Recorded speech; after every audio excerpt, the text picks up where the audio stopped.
John, good to see you. Happy New Year. We're going to start with a really important question. What is a good monthly retirement income?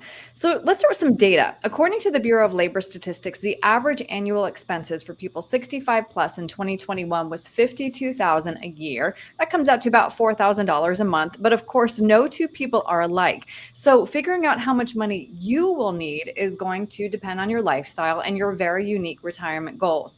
But we do have some prompts to help people walk through those questions so they can come to their specific number. The first one, you need to picture your ideal retirement and be as specific as possible.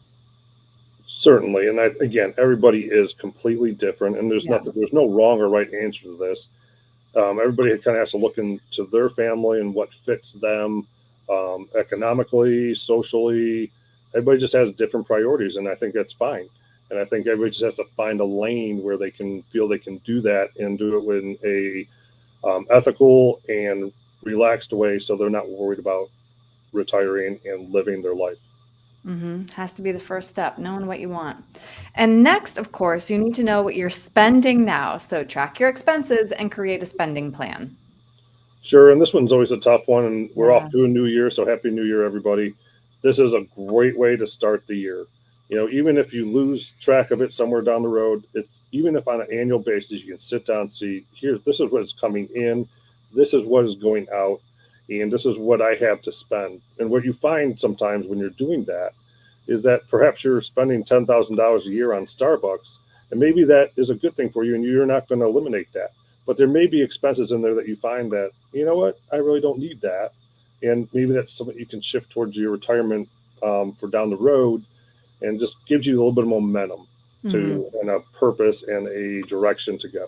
hmm And next, you need to account for common risk factors, including inflation, longevity, and changes to Social Security.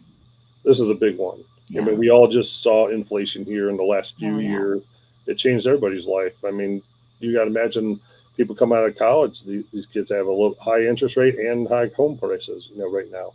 And then maybe you have somebody who's retired who's trying to downsize, and that changes a little bit of the environment for them as well. And then health obviously can be always a major Right. thing to adjust to.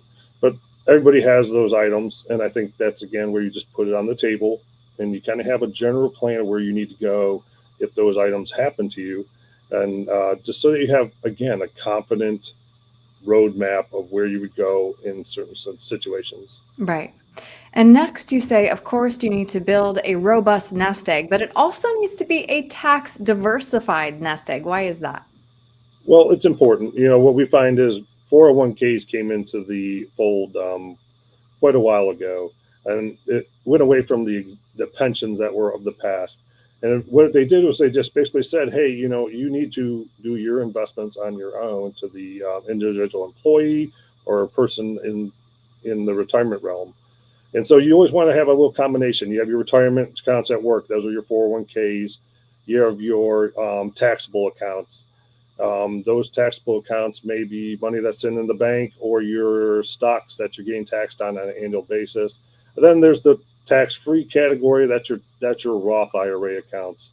And if you have a healthy balance of each of those, and everybody's going to have a different combination, you look at those three, and if you can coordinate those together and work it around your lifestyle and your budget, they can really work to give you a nice, healthy, confident start to when you go to retire. hmm And then last, you need to determine if you want to leave anything behind. And working with a financial advisor can help you come up with a legacy plan.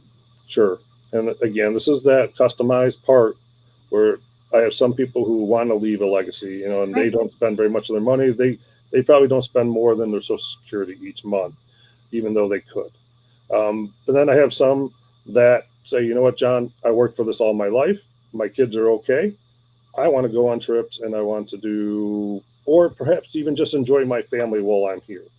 So there's a lot of different ways of going about it. And you just get to find your niche. But a good way to leverage some of those retirement accounts for the kids, if that's important to you, is through life insurance. And it's hmm important to just run through people who understand that and the hmm dynamics that come in with it.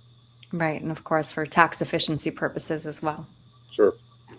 Well, John, this is a great place to start. So if somebody does want to walk through these questions with you so that they can design their unique retirement and their monthly income, what's a good way to reach you?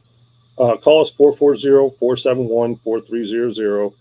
We always start off by keeping it very light and just understanding what is your world. And sometimes we can help create that vision of where you see yourself 5, 10 years, 20 years.